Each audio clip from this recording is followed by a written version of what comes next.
homem que plantava árvores. Distribuição Sinapse.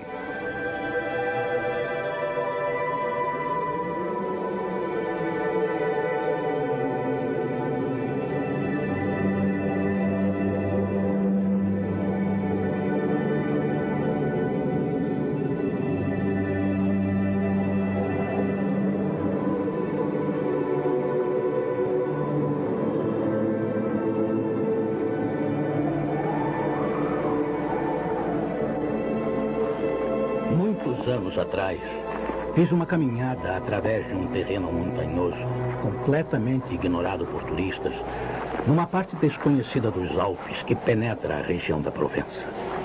Na época em que parti em expedição para essas terras altas e estéreis, que chegam a atingir 1.300 metros de altitude, elas consistiam de terrenos descampados com vegetação rasteira.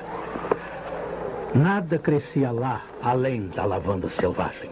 Resolvi cruzar a área em sua largura, prolongando a caminhada. Depois de 3 dias andando, cheguei a um lugar extremamente desolado. Acampei perto das ruínas de uma aldeia abandonada. A água do meu cantil havia acabado no dia anterior e eu precisava enchê-lo novamente.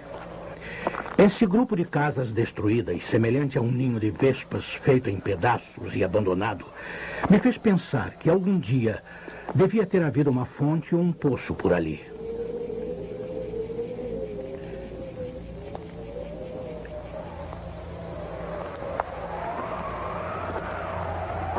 Encontrei uma fonte, mas ela estava seca. A meia dúzia de casas sem telhado, castigadas pelo vento e pela chuva, e a pequena capela com a torre do sino derrubada, erguiam-se como as casas e as capelas de aldeias povoadas. Mas toda a vida havia abandonado esse lugar. Era um bonito e ensolarado dia de junho, mas naquelas altitudes descampadas, o vento era insuportavelmente forte. Ele uivava e rugia através das ruínas como um animal incomodado durante a refeição. Tive de desfazer o acampamento e sair de lá.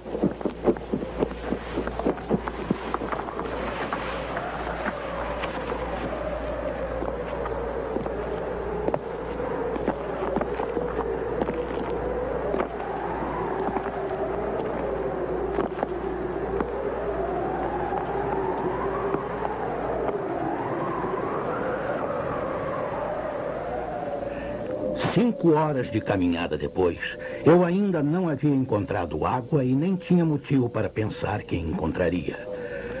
Por toda a parte, a mesma seca imperava. A mesma grama ressecada crescia.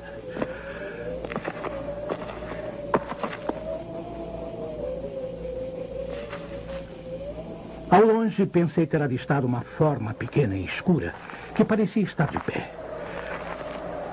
Achei que fosse um tronco de árvore. Com poucas esperanças, caminhei em direção a ela.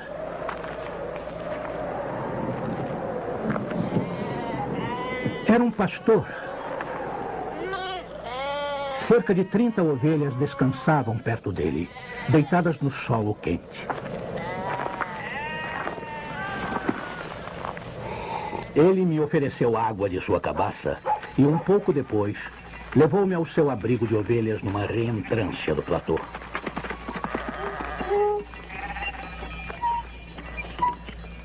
A água que ele carregava era de excelente qualidade e vinha de um profundo poço natural sobre o qual ele havia armado uma roldana bem rudimentar. O homem não falava muito. Os solitários são assim. Mas eu sentia sua segurança e sua confiança. Contudo, isso me pareceu incomum em uma terra tão inóspita. Ele não morava na cabana de pastor, e sim numa casa de pedra. Era fácil ver os concertos que ele havia feito com as próprias mãos para transformar a ruína que tinha encontrado em uma moradia. O telhado era sólido e à prova d'água. O vento batia nas telhas como ondas quebrando na praia. Do lado de dentro, tudo estava bem arrumado. O chão havia sido varrido, sua espingarda estava bem azeitada e uma panela de sopa fervia, pendurada sobre o fogo. Também notei que ele havia se barbeado naquele mesmo dia, que os botões de seu casaco estavam bem presos e que sua roupa havia sido remendada com tanto cuidado que era quase impossível perceber. Ele dividiu sua sopa comigo.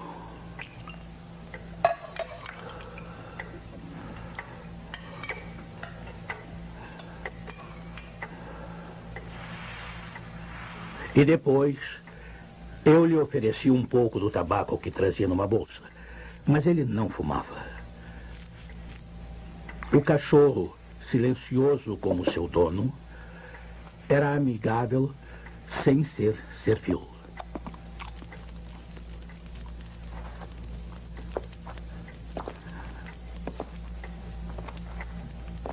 Nós concordamos que eu passaria a noite lá. A aldeia mais próxima ficava a quase 2 dias de caminhada. Eu sabia bem que havia poucas cidadezinhas na região. Eram 4 ou 5 aldeias, distantes umas das outras, espalhadas pelas encostas dessas terras altas, escondidas em bosques de carvalho localizados além de qualquer estrada. Elas eram habitadas por carvoeiros. Em lugares assim, a vida é muito difícil. A tolerância dessas famílias, que são forçadas a morar junto umas das outras, em um clima tão severo no verão quanto no inverno, se esvai com facilidade e a solidão aumenta a sua insatisfação. Sua ambição cega torna-se monstruosa por causa do eterno desejo de escapar de seu destino. Os homens levam seu carvão para a cidade e retornam em seguida. Até as personalidades mais fortes se desesperam nessa sucessão de esperança e decepção. Entre as mulheres reinam a inveja e as disputas. Para tudo há competição, desde quem vende mais carvão até quem pega o melhor lugar na igreja. Suas virtudes estão eternamente em conflito e seus vícios são uns maiores do que os outros, para não falar da briga geral entre vícios e virtudes. E não há trégua. Além disso, o vento, que também não descansa, perturba os nervos. Ocorrem epidemias de suicídio e muitos casos de loucura, quase sempre envolvendo assassinatos.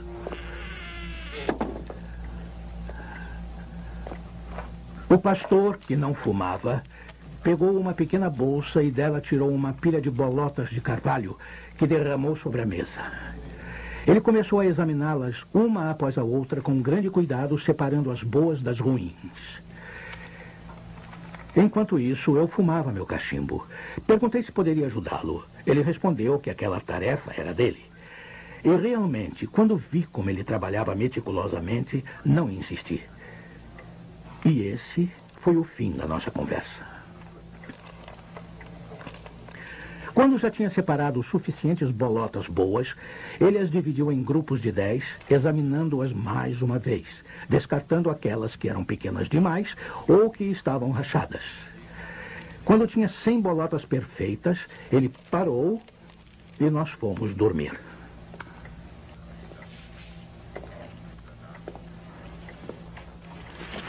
Só de estar perto desse homem, eu me sentia em paz. Na manhã seguinte, pedi permissão para descansar em sua casa por mais de um dia. Ele achou o pedido natural, ou talvez eu achasse que nada poderia perturbá-lo.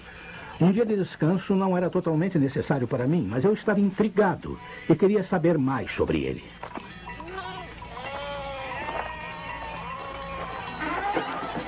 Ele tirou seu rebanho do abrigo e o levou para o pasto.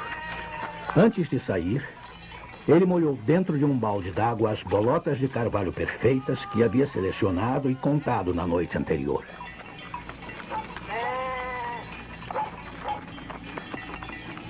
Percebi que seu cajado era, na verdade, uma barra de ferro tão grossa quanto um polegar e com mais ou menos 1,5 metros de comprimento.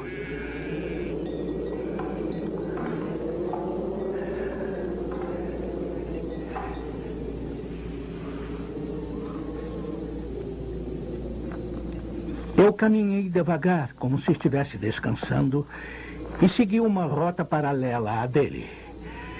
Seu pasto ficava no fundo de um vale, no lado direito da colina. Ele deixou o pequeno rebanho sob a vigilância do cachorro e subiu até onde eu estava.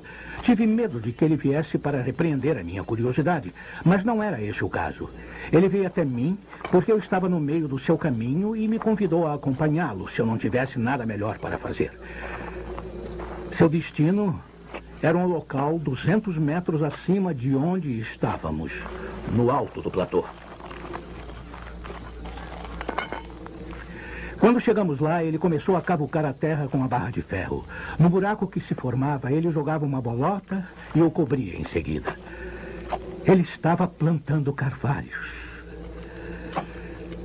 Perguntei se aquele terreno pertencia a ele. Ele respondeu que não. E será que sabia a quem pertencia? Não. Ele achava que eram terras públicas, ou que talvez pertencessem a pessoas que não as utilizavam. Ele não estava interessado nos donos da terra. E continuou a plantar suas 100 bolotas com grande cuidado.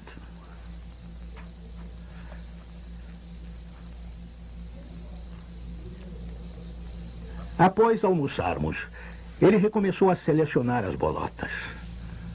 Acho que fui muito insistente com minhas perguntas, porque ele respondeu todas.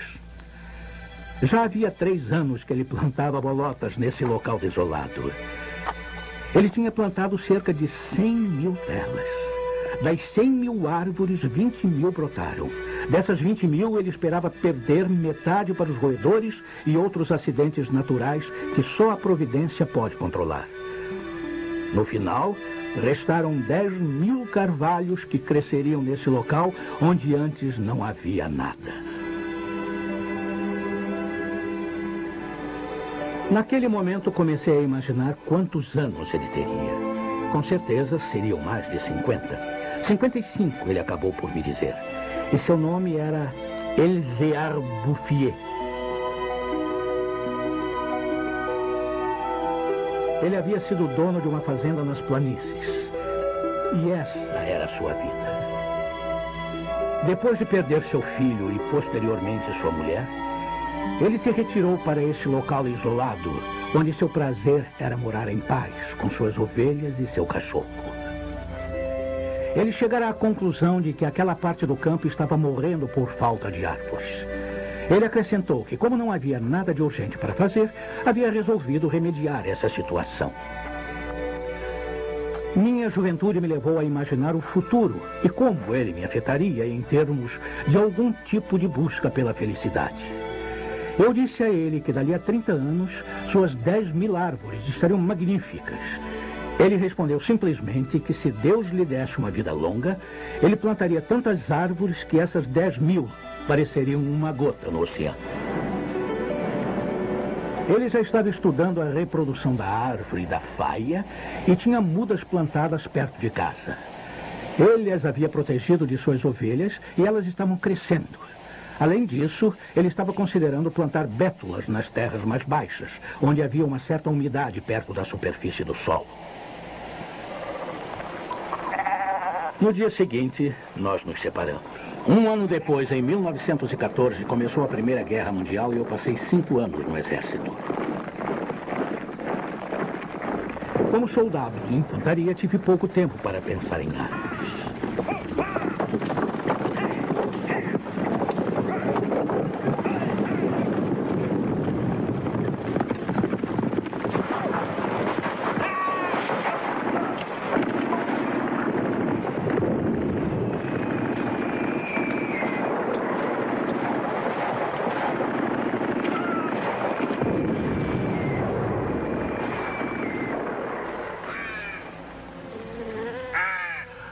Ao voltar da guerra, eu tinha em minhas mãos uma quantia de dinheiro mínima que havia recebido como soldo no exército e no meu peito uma vontade imensa de respirar ar puro. Eu não tinha nenhum outro plano ao tomar o caminho que levava àquela terra deserta. Pouco havia mudado.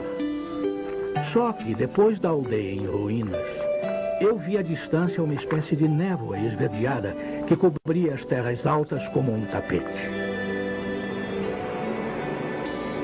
No dia anterior, eu já havia começado a relembrar a imagem do pastor plantador de árvores. 10.000 carvalhos, pensei. Eles devem ocupar muito espaço.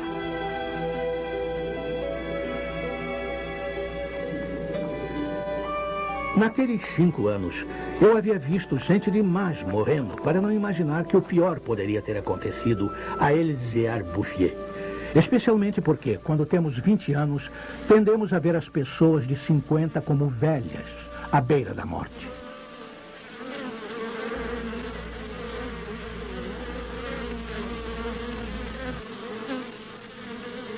Mas ele não havia morrido. Sua profissão já era outra. Ele agora possuía apenas 4 ovelhas, mais cerca de 100 colmeias de abelhas. Para proteger a plantação de árvores, ele se livrou das ovelhas que as ameaçavam. Ele não havia prestado atenção à guerra, apenas continuou plantando, imperturbável. Os carvalhos plantados em 1910 tinham agora 10 anos e eram mais altos do que eu ou o pastor. Que espetáculo impressionante! Literalmente perdi a fala. E como ele também não era muito falador, passamos um dia em silêncio caminhando por sua floresta. As 3 faixas da floresta tinham, no total, 11 quilômetros de comprimento e uma largura máxima de 3 quilômetros. Ao pensar que a origem disso tudo havia sido as mãos e a alma desse pastor, que não tivera assistência alguma, percebi que os homens podem ser tão eficientes quanto Deus em tarefas que não sejam destruir.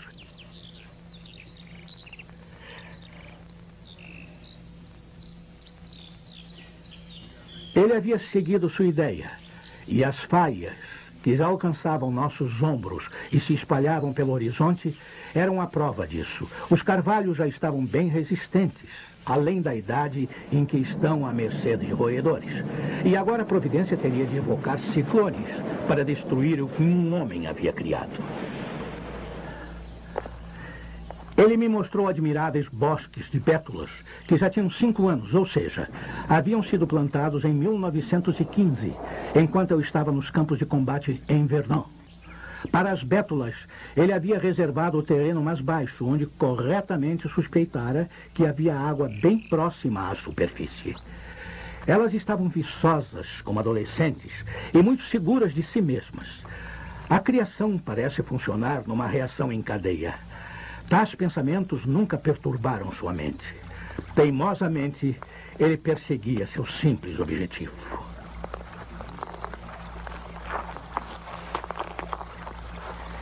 Enquanto eu descia, atravessando a aldeia, vi água correndo em leitos de regatos que sempre estiveram secos. Foi a mais formidável reação em cadeia de que já me dei conta. Há muito tempo, esses regatos estavam cheios de água. Algumas das desafortunadas aldeias que mencionei no começo desta história foram construídas nos locais de antigos povoados galo-romanos, cujos resquícios ainda podem ser encontrados. Arqueólogos, escavando os terrenos, acharam anzóis de pesca onde, no século XII, as pessoas construíam cisternas para armazenar água.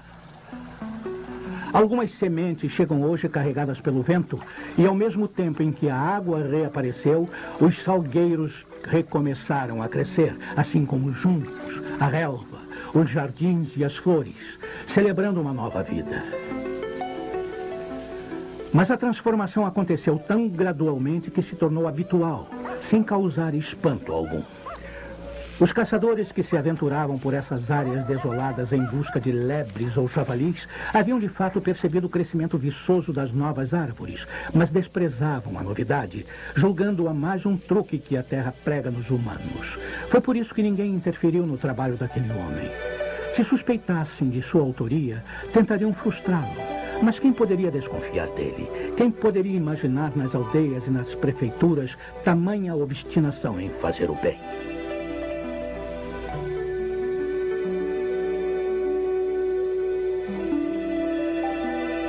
A partir de 1920, nenhum ano se passou sem que eu fizesse uma visita a Elzéar Bouffier.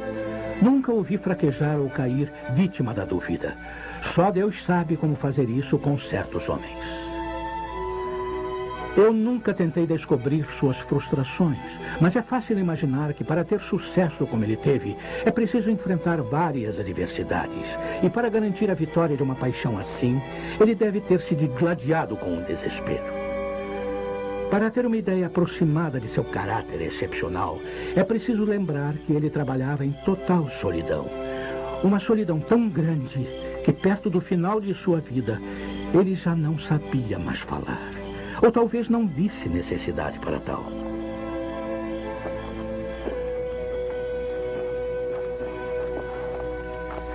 Em 1933, ele recebeu a visita de um guarda florestal perplexo. O oficial ordenou que ele nunca fizesse uma fogueira fora de sua casa, pois poderia ameaçar o crescimento daquela floresta natural. O ingênuo guarda ainda disse que era a primeira vez que viu uma floresta crescer sem a ajuda de ninguém. Em 1935, uma verdadeira delegação de oficiais veio examinar a tal floresta natural. Havia um dignitário do Departamento de Terrenos e Florestas, um membro da Assembleia e uma equipe de especialistas.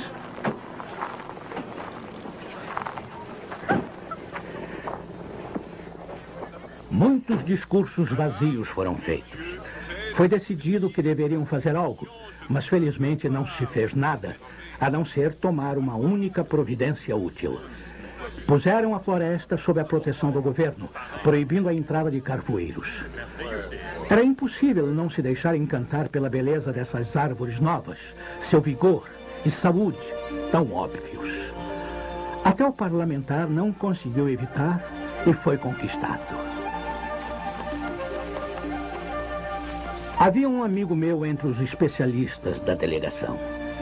Expliquei o mistério a ele.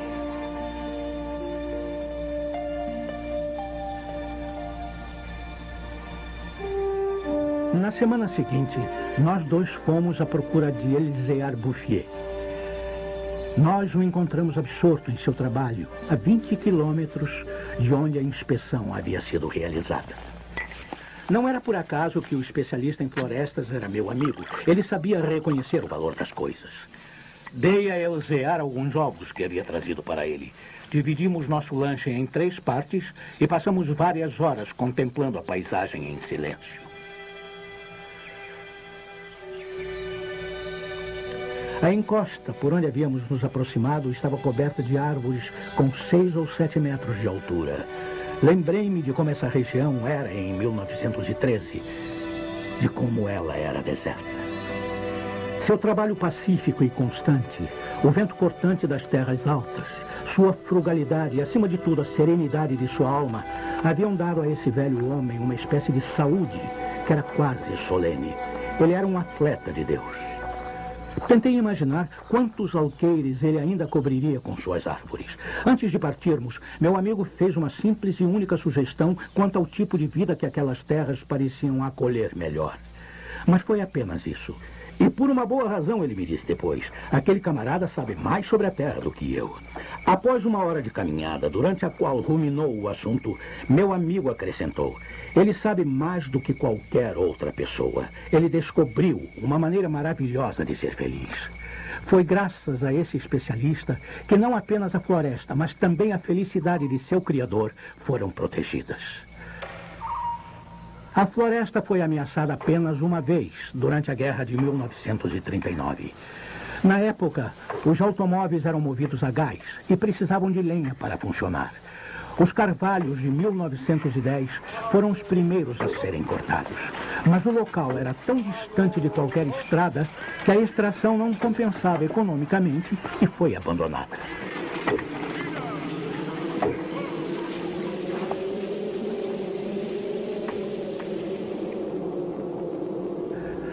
O pastor não viu nada disso acontecer.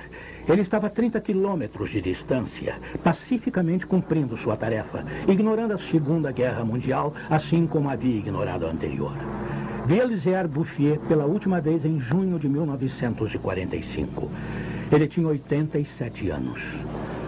Eu havia tomado minha velha trilha para o descampado. Mas na época, apesar do estado desolado em que o país se encontrava após a guerra, havia um ônibus que fazia o percurso entre o Vale do Rio de Orance e a montanha. Culpei a relativa velocidade do veículo pelo fato de não conseguir mais reconhecer o trajeto de minhas primeiras caminhadas.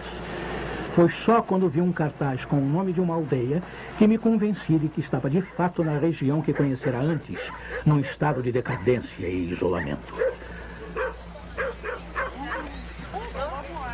Saltei do ônibus em Vergon. Em 1913, essa aldeia com uma dúzia de casas tinha 3 habitantes. Avessos e estranhos, eles viviam num ódio mútuo e sobreviviam dos animais que capturavam em suas armadilhas. Eles viviam uma total falta de esperança. Mas tudo havia mudado, até o ar. Em vez das rajadas de vento brutais e repentinas que me receberam no passado, senti uma brisa suave, carregada de perfumes. Um som como da água corrente vinha das alturas. Era o vento atravessando a floresta. Ainda mais espantoso, ouvi realmente o som da água correndo numa calha. Vi que haviam construído uma fonte que brotava em profusão e, ainda mais comovido, vi que ali perto havia sido plantada uma árvore de tilha, símbolo incontestável da ressurreição.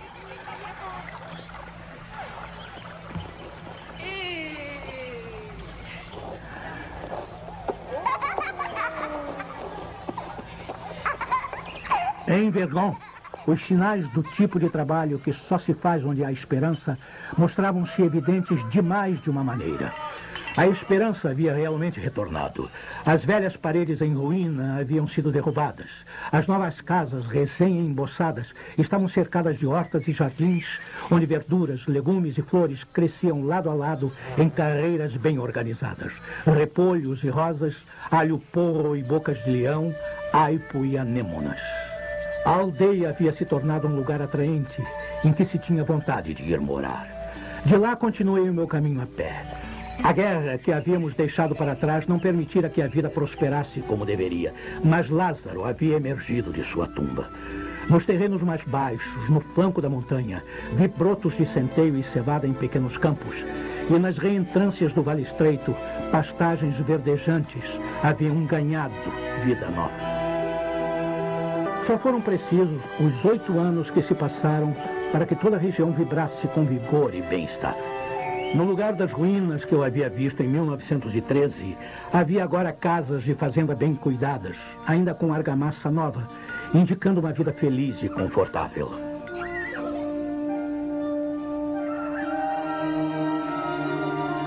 As antigas fontes, alimentadas pela chuva e pela neve retida pelas florestas, brotavam novamente. Ao lado de cada casa de fazenda, em meio a bosques de bordo, as águas das fontes derramavam-se sobre tapetes de hortelã fresco. As aldeias haviam sido lentamente reconstruídas. Gente das planícies, onde a terra é cara, veio para essa região trazendo sua juventude, seu vigor e seu espírito de aventura. Nas estradas avistavam-se homens e mulheres bem alimentados, e meninos e meninas que sabiam sorrir e apreciar as celebrações rurais.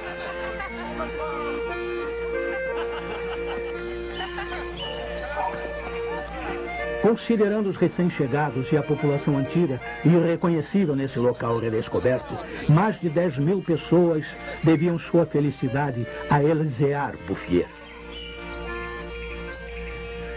Quando penso naquele homem que, contando apenas com seus recursos físicos e morais, foi capaz de fazer com que essa terra prometida crescesse do deserto, acho que, apesar de tudo, a condição humana é admirável.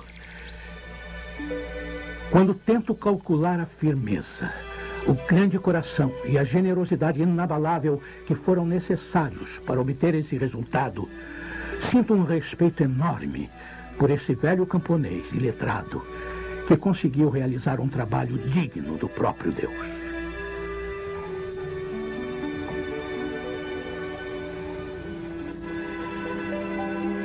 Elzéar Bouffier morreu tranquilamente em 1947 numa casa de repouso em Bannon.